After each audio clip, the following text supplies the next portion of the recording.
My boyfriend and his friend kissed right in front of me, claiming it was just a friendship with benefits. Ignoring my request to break up, after he got sick, he accused me of not telling him sooner, and I just smiled and said, "How was I supposed to know a friendship with benefits meant you could sleep together?" As day approached, my colleagues excitedly discussed their date plans. I was the only one sitting alone at my desk, staring at the luxury brand gift box on my table. Grace, still working late. Not going on a date? Usually, I'd chat and joke around with them, but today, I just couldn't bring myself to be interested. "You guys go ahead. I still have some work to finish." My colleague and roommate, Sarah, gave me a knowing pat on the shoulder. "I get it. You want to get dressed up before you go see him. Afraid we'll see you and you'll get shy." Sarah glanced at the gift box on my desk. "Wow, your guy is quite romantic, buying high-end cosmetics. Unlike mine, absolutely no romance." As she spoke, Sarah opened the gift box. "Let me see what brand it is, huh? Why are these loose chocolates? And they look like someone's already eaten them." Sarah instantly understood why my face had fallen. A few other colleagues also gathered around. Seeing the sight, they all looked disgusted. But out of consideration for me being there, they quickly tried to salvage the situation. Maybe the packaging got mixed up, or he picked up the wrong gift. "Kevin doesn't seem like such a cheap person." "Yeah, he was so passionate when he was pursuing you, sending flowers every day, taking you out to eat, practically doting on you." They chattered, all talking at once. I couldn't help but recall those days when Kevin was pursuing me. If it were the old Kevin, I would never have doubted him, but then I thought of his current perfunctory attitude and coldness. My phone was full of unreplied messages from me. My heart gradually grew cold, seeing my expression. Sarah couldn't help but worry. "Why don't you text him first and ask? Maybe there's a misunderstanding?" I nodded, gesturing for them not to worry. "All right, you guys should go home. Don't worry about me." Seeing this, they didn't say anything more and gradually left the office. How could I not have messaged him? I asked him the moment I received the gift, but the message was like a stone sinking into the ocean, with no response. And today happened to be the HR department's team dinner. But there's no way he could be too busy to check his phone all day, right? After thinking it over, I decided to go and clarify things. Since wasn't replying to my messages, I could only ask Mr. Marcus, my acquaintance in the HR department, for the dinner address. Then I prepared to take a cab to the upscale restaurant. Mr. Marcus, as the HR manager, could reply to my messages promptly. So did Kevin really not see my messages? No, he was doing it on purpose. Afraid it'd spoil the fun, when I reached the private room door, I hesitated. Laughter and chatter came from inside. Everyone seemed to be having a good time, especially my boyfriend and his good friend Brittany. That's right, Brittany was one of the guys. She was clearly a woman. Yet she always wore heavy makeup and revealing clothes, but she acted like a brother to all the male colleagues. She had only been transferred to HR 6 months ago. When first arrived, she cultivated an image of being very open and carefree. One time, she accidentally spilled coffee on the designer briefcase I bought for Kevin. Kevin was furious. The two had a huge argument on the spot, as if they had a major grudge. At first, Kevin sent me nothing but complaints and grievances about her, but gradually, she started appearing in our texts with unnatural frequency. For example, Kevin always said she was different from typical women in the workplace. She handled social events with ease, had a wide social circle, a straightforward personality, and wasn't fussy, making it easy for anyone to get along with her. After a while, I felt uncomfortable. I directly asked Kevin if he was interested in her, and we argued about it several times. At first, he would humbly apologize to me, promising to change and not to make me angry again. But a few words from Brittany made him completely change his attitude too. "No way, Kevin. How can you, a man, be such a coward? Seriously, we're just friends. Can't you have female friends when you're in a relationship? Kevin, Grace is being too harsh on you. You're a grown man, and she's treating you like a slave." After a string of reprimands, Kevin started ignoring my text messages more often. I sneered, pondering whether to give Kevin one last chance.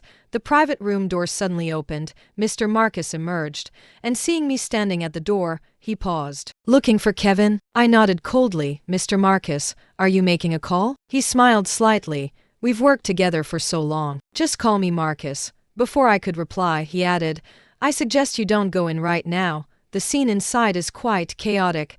I raised an eyebrow and smiled. a hint of coldness flashing in my eyes. It's fine. I want to see what makes him forget his girlfriend. With that, I pushed the door open. Before I even stepped inside, I saw a disgusting sight. Brittany was straddling Kevin's lap, playfully biting into an apple. She pushed Kevin's shoulders with both hands, signaling him to quickly catch it with his mouth. Kevin half-heartedly leaned in, taking the piece of apple with his lips, and the two immediately shared a wet kiss right there. Everyone cheered in unison, as if they had forgotten that Kevin had a girlfriend. Well, if the main characters forgot, how would the onlookers remember? After the kiss, Brittany looked triumphant. Damn, I'm not afraid of a mouth-to-mouth kiss, who else dares? The atmosphere was electric, and for a long time, no one noticed my presence. My cold voice suddenly cut through the air. I do. But and Kevin were too caught up in the moment and didn't hear me at all. Kevin even chewed the apple in his mouth, savoring it. Only a few people on the side heard my voice, turned around, and saw me. Realizing I was Kevin's girlfriend, they started exchanging glances. Mr. Marcus came in and turned off the music directly. Everyone's attention was drawn to the door. I stood at the doorway in a sharp professional suit, my gaze piercing. Kevin finally seemed to sober up a bit. He hastily pushed Brittany off him and walked towards me. Why are you here? His first reaction upon seeing me wasn't to explain, but to question at that moment. I sneered, my eyes full of sarcasm. I violently threw the gift box in my hand at his face. I'm here to break up your things. I'm giving them all back to you. Not a single piece missing. Kevin was hit by the box and his anger flared. Grace, what are you doing? The gift box shattered on the floor, and the cheap chocolates scattered everywhere.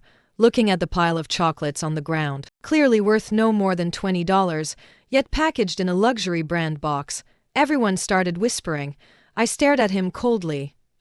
Grace, disdain using others' leftovers. It was a double entendre. I disdained both him and the chocolates. Damn it. Brittany was right. Grace, you're just a vain gold digger. Valentine's Day is about giving chocolates, isn't it? You're only here to make a scene because I didn't send you something branded. You don't value my sincerity, only the gift's worth. You're so shameless. Kevin angrily accused me, as if he were the picture of righteousness. I bent down and picked up a chocolate. Sure enough, there was a bite mark. Everyone saw it clearly and instantly understood why I was so furious. Brittany immediately stepped in front of Kevin. Among us friends, there aren't so many rules. We usually borrow each other's clothes. What's the big deal about eating a bite of your chocolate? I looked up at her. Only then noticing she was wearing the very shirt Kevin often wore, I took a wet wipe from my bag and cleaned my hands. Excuse me. I didn't realize Miss was a rat, so fond of sneaking food.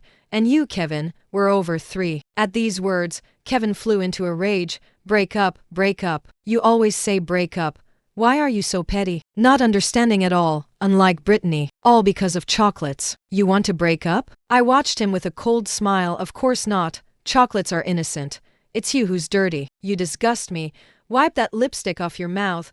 Only then did Kevin realize I had seen the whole scene. He awkwardly wiped his mouth. Brittany insisted on standing up for him. So what if you break up? A woman who doesn't know what's good for her will only slow down my friend's money-making speed. Kevin can find someone better. If you're talking about yourself, then he must be starving. Brittany and I were incomparable. In terms of background, my family has strong ties in politics and business. While she's from a humble background, in terms of looks, I'm recognized as the company beauty.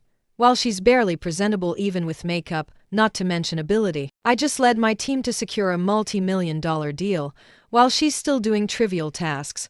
Brittany's face turned green and then white at my words. Kevin took a deep breath. I don't agree to break up, and I won't be with Brittany. She's just one of the guys. I shot him a cold glance. I'm informing you, Kevin. Don't you have other male friends? Why don't you kiss other male colleagues? I scanned his male colleagues. Several of them quickly waved their hands. No, we're not into guys, just a pure friendship. Brittany's expression was unsightly when she heard Kevin's words. But she quickly masked it. Kevin, seeing I was serious, grew even more irritated. Break up then. Look how I've spoiled you. Do you think you can find anyone better than me? These words completely infuriated me. You were good to me. I pulled out my phone and opened our chat log. It was all green bubbles from my messages. Not replying. giving me cheap chocolate someone else ate, wearing the same shirt as one of the guys, and kissing her. Is that what you call being good? Everyone's eyes on Kevin changed. That was just a game. Can you stop making a big deal out of it? Kevin looked somewhat embarrassed. I scoffed. If you're going to keep being so shameless, I'll post your text messages with her in the group chat. Let everyone see if it's really just a pure friendship. As soon as I said that, Brittany immediately panicked. What are you trying to do? Don't spread rumors. I can sue you for defamation. Kevin, acting like he had something to hide, raised his hand in a fit of rage, about to hit me. You slut, what are you talking about? Slap. A crisp sound shocked everyone. I was pulled into a warm embrace. A faint scent inexplicably put me at ease. The man behind me protected me with one arm and blocked Kevin's slap with the other. I saw Mr. Marcus's hand turn red from the impact, and the anger in my heart could no longer be suppressed. I delivered a heavy slap to Kevin's face. Still not satisfied, I slapped him again with the other hand. You actually dared to hit me? Kevin's cheek swelled up and turned red. I shook my tingling hand. What? Do you think you're some precious person? Only you can hit people, but others can't fight back? You crazy woman, you dared to hit Kevin. Brittany rushed forward, intending to fight, but was scared back by a single look from Mr. Marcus. I pushed Brittany away. I wish you both happiness. Oh, and by the way, I don't actually have your text messages. But everyone saw the disgusting things you did. Kevin stood there stunned, covering his face, lost in thought. Brittany was still cursing behind him. Ultimately, the team dinner ended badly. I walked out of the private room alone. Mr. Marcus followed, placing a chilled soda in my hand. Thank you, Mr. Marcus. Mr. Marcus chuckled softly. That felt good. I'm impressed. He made me feel a little shy. The cool sensation soothed the pain in my palm. Upon closer inspection, my hand was also red and swollen. Mr. Marcus, you really are a good person. Many people must say that, right? He smiled faintly. No, you're the first. Let's go, I'll see you home. Might as well be a good person all the way. I didn't refuse the jacket he draped over my shoulders. It was indeed quite cool at night. Mr. Marcus dropped me off downstairs and then left, back home. I opened the company's internal forum. Sure enough, word of tonight's events had already spread. Even knew, oh my gosh, those cheating pair. I knew I should be gone with you. You were at such a disadvantage alone. I smiled and said, not at all. I made sure they were completely subdued. People love gossip, especially since I'm somewhat of a company celebrity. Everyone was speculating how Kevin, who had pursued me so passionately, ended up being slapped in public. A colleague who was present posted what happened in the group. Immediately, everyone was cursing Kevin, and some were asking who Brittany was. Sarah posted my entire relationship history with Kevin in the group chat. She even shared Brittany's contact information. Suddenly, many female colleagues spoke up, saying they had also had their relationships interfered with by Brittany. This further fueled the public outrage. I calmed myself down. I put down my phone and started sorting through the things Kevin had given me. A scarf, a few dolls, and some love letters and cards. I picked up a branded bag Kevin had given me. Suddenly, I remembered Brittany had an identical one, only the color was different. The style was exactly the same actually, there had been something fishy between them for a long time. It was just that I was too busy with work to notice. After packing everything, I arranged for a courier pickup service. Kevin and I lived far apart. When we first started dating, Kevin was very considerate. He would always proactively pick me up from work and drive me home before heading back in the opposite direction. But later, he changed. He said, Grace, you're too selfish. I'm the only one putting an effort in this relationship. If you don't come to me actively from now on, let's not meet. So, after every late night shift, I wouldn't even rest. I would rush over to his place. One time, I overslept because I was working on a proposal all night. By the time I arrived at the agreed-upon restaurant, Brittany was sitting next to him. Oh, you're quite the pampered young lady, making Kevin wait an hour here. If I hadn't happened to run into him today, my poor friend would have been terribly mistreated by you. Kevin sat there with a gloomy face, saying nothing. He let me be ridiculed by her and ignored my explanations. Thinking back, he must have already been displeased with me, otherwise he wouldn't have let someone belittle me like that. After arranging the courier, I immediately blocked Kevin. I was relieved that I was clear-headed and wouldn't be swayed by emotions. I just didn't expect this action to become another hot topic on the company's internal forum. In the video, the courier handed the box to Kevin. His eyes were full of confusion and pain, just because of a joke. Does that negate our entire relationship? People who didn't know the truth might have thought he was so deeply in love. Unfortunately, everyone in the company now knew what happened. Brittany was still by his side. They looked like they had just returned from drinking. She casually threw the box into the trash can. What a piece of junk, daring to upset my Kevin. Can't you see he's upset enough already? She clearly doesn't care about you at all. Kevin suddenly went crazy. He raised his hand and slapped Brittany. How dare you throw away those things? If it weren't for you, Grace wouldn't have broken up with me. This sudden slap stunned Brittany. Wasn't I doing it for your own good? Are you going to let her bully you like this forever? Brittany's eyes were full of grievance, and tears streamed down her face. Kevin's heart immediately softened. He hugged her and repeatedly apologized.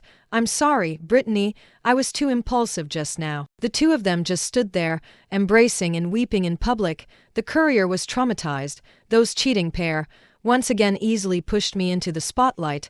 Brittany even brazenly said, he's not married yet.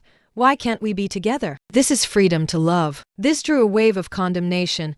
Looking at the red marks on Brittany's neck in the video, I became even more certain that the syphilis patient I encountered at the hospital last time was her. But this was no longer my concern. The unlucky one would only be Kevin. I stopped paying attention, having no more TIs to them. I focused on my work, aiming for the year-end employee awards for a big raise and promotion. That day, Mr. Richard, the product department manager, walked into the office with a man well dressed in a suit. Mr. Richard is usually so confrontational in our company. Has he changed his ways today? Oh my gosh, he's so handsome. He makes Mr. Richard look even older.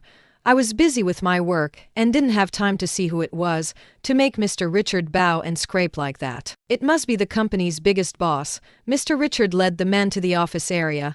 Everyone, please pay attention. I'd like to introduce you to someone. This is our company's largest shareholder and our general, Mr. Marcus. Mr. Marcus is here today specifically to inspect our work. I looked up from my documents in shock. Wasn't he the HR manager? When did he jump ranks overnight to become the general? 5. Mr. Marcus scanned the room, and seeing my shocked expression, he curved his lips and smiled as he spoke to everyone. Hello everyone. Seeing how dedicated you all are to your work, I feel fortunate that the company has you. As soon as he finished speaking, the office erupted in enthusiastic applause. All right. Everyone, please pause your work. Mr. Marcus has an announcement to make. Grace, go prepare some coffee. I nodded in agreement. He smiled as he took the coffee, his fingertips accidentally brushing against my hand.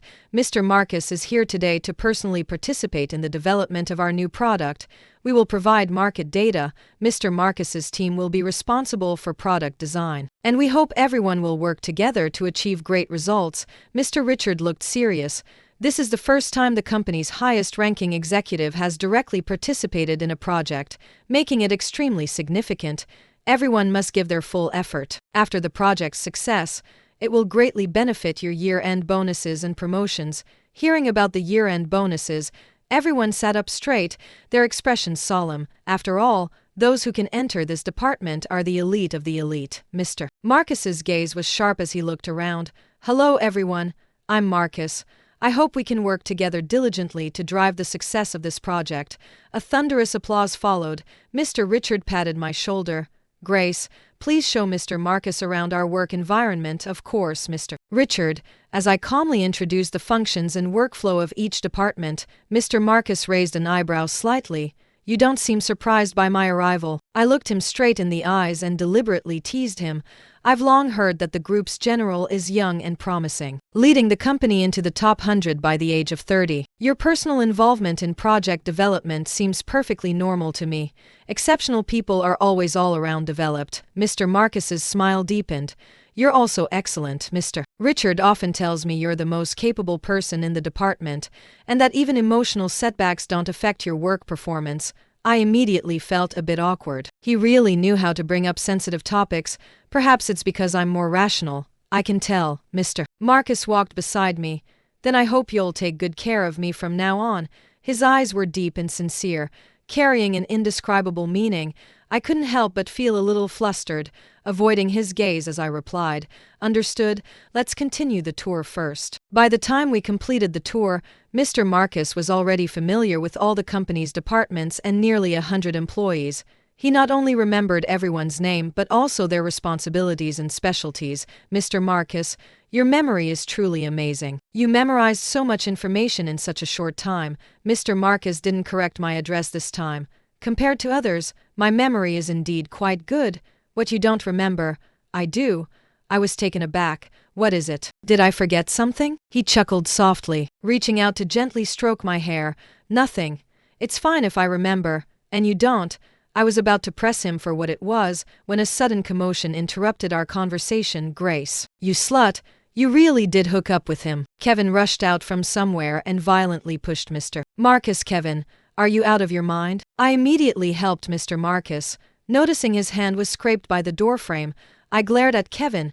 "What's wrong with you now?" Kevin, seeing me protecting Mr. Marcus, laughed both savagely and angrily. "That night he protected you, and today you're protecting him. And he even touched your head. You two must have hooked up a long time ago." He wanted to continue his outburst, but I directly pushed him away. "Kevin, aren't you with your good friend Brittany? What are you doing causing a scene here?" He staggered, his eyes reddening. "Why am I here? I just wanted to see if you still cared about me. I'm in the hospital, and you didn't even ask." My heart tightened. Kevin started sobbing. "In the past, I couldn't stand to see him like this." Mr. Marcus suddenly gasped. "What's wrong?" I anxiously checked his hand. The wound had started to bleed. "It's nothing, just a little pain." Mr. Marcus's brows furrowed, his expression somewhat pained. I remembered Kevin saying he was in the hospital and immediately turned to ask, "Did you say you were in the hospital just now?" Kevin's eyes lit up when he saw me concerned about him. "Yeah, Grace, I want to drink the porridge you make. I don't feel well." He said it like he was trying to charm me. In the past, I definitely would have felt terrible for him. But now I was indifferent. Mr. Marcus's face, however, grew increasingly grim. He tried to touch me, but I immediately pulled him back. "Be careful. Your hand is bleeding. Don't touch him." Mr. Marcus paused. "Oh, okay." After hearing my words, Mr. Marcus's expression softened, and his lips even curved slightly upwards. It was Kevin's face that turned gloomy. "Grace, what do you mean?" "It means nothing. Don't touch us. Just go away." I pulled Mr. Marcus, about to leave. "Believe me, I'll expose you both on the company forum. You cheating pair. You hooked up behind my back a long time ago. Suit yourself. The sooner you expose us, the better." 6. I dragged Mr. Marcus to the hospital. On the way, Mr. Marcus asked, puzzled, "Why are we leaving? If we don't explain ourselves, hell spread rumors." I playfully patted him. "Doesn't your hand hurt anymore? We can't fight him. What if he goes crazy and does something reckless? How can we not win?" Mr. Marcus's words had a hidden meaning. I patted him again. "Of course, you can't win. Your hand's already injured. Come with me to the first aid office to treat the wound." I rushed him to the first aid office and immediately disinfected his hand. He hesitated to speak. "I know what you want to ask. Why I kept my distance from him and was so eager to disinfect you." Mr. Marcus nodded. "He might have an STD, although it's just a guess. It's better to be careful. Don't ask too many questions. Just listen to me," Mr. Marcus said seriously. "Okay, I'll listen to you." I felt like Mr. Marcus had a hidden meaning in his words. Looking at our clasped hands, my heart raced. "It's getting late. We should head back." "All right, I'll walk you home." Mr. Marcus truly walked me to my doorstep and watched me go inside before leaving. The moment I entered the house, Sarah excitedly greeted me. "You're back? How was your day?" I was a bit baffled. "It was all right. If it weren't for that whole Kevin thing, it would have been a pretty good day," Sarah said with a smile. "Really?" Mr. Marcus patted your head and walked you home. "So you must be very happy, right?" My face instantly flushed. "What are you talking about? It's not what you think. How did you guys know?" "It's all thanks to your wonderful ex. He's still going crazy accusing you, even after a month of breaking up." Sarah handed me her phone. Sure enough, it was a long post, claiming I had an improper relationship with Mr. Marcus. It said I had hooked up with Mr. Marcus while still dating Kevin. It was also accompanied by a photo taken at the company today. It was exactly the moment Mr. Marcus touched my head. However, the comments section was unanimously praising how good Mr. Marcus and I looked together. "Wow, so pleasing to the eye. They look too perfect together, Kevin. What are you even? Just because you're disgusting, you think everyone else is too. Just one photo and he starts spreading rumors. The cost is too low. It's been a month since they broke up. Can't our company goddess have a new relationship? After reading all the comments, I said calmly, don't pay attention to him. He'll get his comeuppance. Kevin's comeuppance was naturally Brittany. Because I had blocked all his contact information, he furiously messaged me on the company's internal software. I guessed he might have gone for a checkup, and the test results must have triggered him. My curiosity got the better of me, so I clicked to see what he wanted to say. As soon as the read receipt showed, he immediately sent a questioning message. Grace, did you know all along? His tone was aggressive, and I coldly replied with a question mark. Don't play dumb. You didn't let Mr. Marcus get close to me back then. Was that when you knew? I couldn't help but laugh. Knew what? Kevin completely broke down. He probably banged on a table, his words brimming with rage. You're still pretending. You don't know what syphilis is? You don't understand STDs? Dare you say you didn't know? Why didn't you tell me beforehand? I rolled my eyes. How was I supposed to know friends with benefits would sleep together? What was I supposed to tell you? Kevin started to become hysterical. You slut, you deliberately harmed me. I was tired of listening to his nonsense. I didn't force you to be with her. Don't always blame others to avoid your own mistakes. After that, I blocked his employee ID as well. Kevin might have truly given up on himself. He intended to accept his fate and be with Brittany, but dumped him instead. Her reason was that he was irresponsible and lacked accountability. It was a matter for both of them. Yet she was left to take the blame alone. Moreover, he was still hung up on his ex-girlfriend, so she decided to find someone who truly loved her, and she actually did hook up with a married man. Kevin completely collapsed. The two had a huge argument and even fought on the street, resulting in Kevin being brutally beaten by Brittany's new guy. Kevin, infuriated, extensively exposed Brittany's attempts to seduce him on the company forum. He posted chat logs and photos. Brittany was not to be outdone and publicized evidence of Kevin's infidelity. Kevin then directly posted his medical report confirming he had syphilis. Brittany vehemently denied it, accusing Kevin of getting it from his own promiscuity. She even dragged me into it, claiming I might also be a source of infection. Kevin immediately stated that he had only slept with Brittany. This incident made them both trending topics on the company forum again. Even I, who doesn't pay much attention to gossip, heard about it. The company's senior management even sent them both warning letters, demanding a public apology at an all-hands meeting. They bowed their heads in agreement, but I had a premonition that there would be undercurrents beneath the surface calm. 7. Sure enough, the night before the all-hands meeting, Brittany stood on the rooftop of the company building. She started a live stream, threatening to jump. She claimed that all the male colleagues who had slandered her had to apologize, or she would jump. But those male colleagues all produced medical reports from the hospital. They also published their chat logs with Brittany. It turned out that Brittany had been using the name one of the guys to instigate breakups between them and their girlfriends. Then she deliberately seduced them into having sexual relations. Ultimately, this led to all of them contracting STDs. Mr. Marcus was alerted and also came to the rooftop. Brittany tearfully recounted her unfortunate experiences. But the live stream was full of company colleagues and some casual onlookers. They quickly saw the truth published by their colleagues, so no one supported her. I stood among the crowd downstairs as the firefighters deployed a safety net. I couldn't help but remind them, remember to wear protective gear. She might not actually jump, but what if she suddenly went crazy and attacked someone? Or if her blood splashed into someone's eyes, they could get infected. The few people who were trying to persuade her on the rooftop looked like they wanted to get closer but were afraid, fearing she might scratch them. Mr. Marcus began to persuade her, Miss, the warning letter can be withdrawn, and an apology is not necessary. Please come down first. But since Brittany had gone this far, she naturally wouldn't give up easily.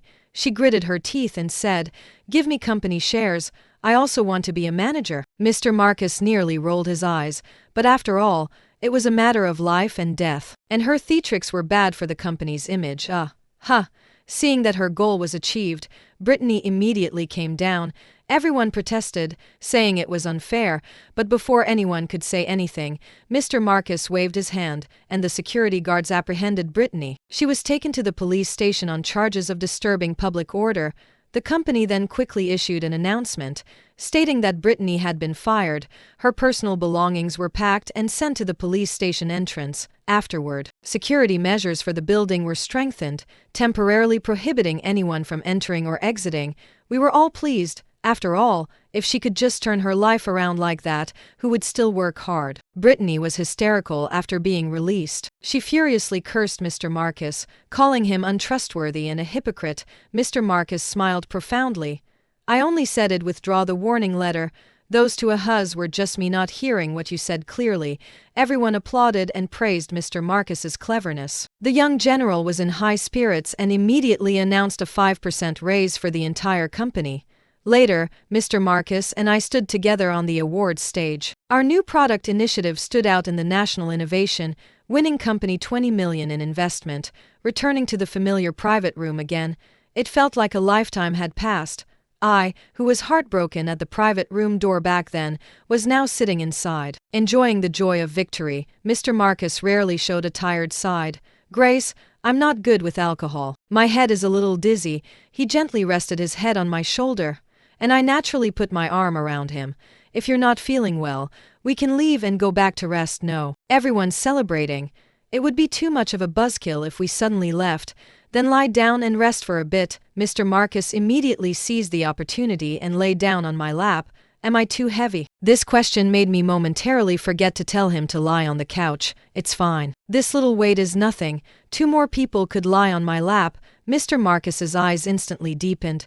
Grace, you have something in your hair. Bend down. It'll help you get it off. Without thinking, I bent my head, but he wrapped his arms around my neck and pulled me closer. The moment our lips met, I felt the world spin. Before I could even process it, Marcus deepened the kiss. Wow. I knew they were a thing. Just as I was about to explain, he pulled my head back for another kiss. So sweet. Just like you. Marcus subtly slipped a ring onto my finger. Grace, will you be with me? After all that kissing, he was still asking a question like that. I ignored him, pushed his head away, got up, and walked out of the private room. Grace, I was wrong. I'm sorry. I promise I won't do that again. Marcus rushed out after me. I turned around, stood on my tiptoes, and leaned in to kiss his lips. Perhaps it was the moonlight that intoxicated us, or perhaps it was each other.